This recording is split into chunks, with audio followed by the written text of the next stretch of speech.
Саламатсыңарбы балдар? Азыр биз математика сабагын өтөбүз. Сабакка даярсыңарбы? Бүгүнкү өтө турган темабыз баа жана нарк. Сабагыбыздын максаты баа жана нарк жөнүндө түшүнүк аласыңар, эсептөө көндүмдөргө ээ болосуңар, алган билимиңерди турмушта колдоно билүүгө үйрөнөсүңөр. 250 маселеде кандай чоңдуктар жөнүндө айтылган? Апам метри 17 сом 20 тыйын болгон чыттан 12 метр сатып алды. Апам чытка канча акча төлөдү? Маселеде баа буюмдун саны каралып, буюмдун наркын табуу тапшырылган. Башкача айтканда, баа, сан жана нарк каралган. Булар да турмушта кеңири тараган чоңдуктар. Буюмдун наркы анын баасы менен санынын көбөйтүндүсүнө барабар. Жогоруда маселе 17 сом 20 тыйын көбөйтүлгөн 12 амал менен чыгарылат.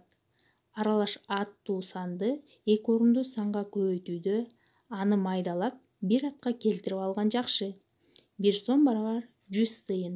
17 сом 20 тыйынды майдалап алабыз. Анын үчүн 17-ни көбөйтөбүз 100гө, кошобуз 20-ны. Барабар 1720 тыйын болот. 1720 тыйынды 12ге көбөйтсөк 20640 тыйын болот. Эми муну биз ирилетип алышыбыз керек. Анын үчүн 100гө бөлөбүз. 100гө бөлсөк 206 сом 40 тыйын болот балдар. Жакшылап карап түшүнүп алгыла. Кийинки эсепти ушундай кылып аткарасыңар. 251. Биздин класста 30 бала окуйт.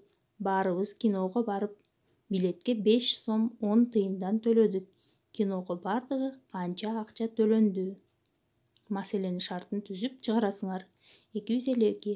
3 см 8 мм жана 4 см 3 мм узундуктардагы кесиндилерди биринин астына бирин сызасыңар. Чийими боюнча салыштырып, айырмасы канча экенин табасыңар. 253. Аралаш аттуу сандарды кошуп, кемитип, амалдарды аткарасыңар.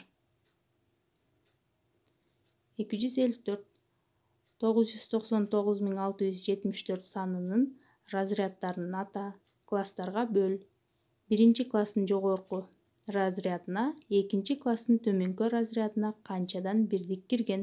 Таблица чийип, тапшырманы аткарасыңар балдар.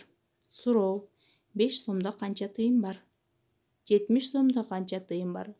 113 тыйын канча сом, канча тыйын болот? Үйгө тапшырма балдар.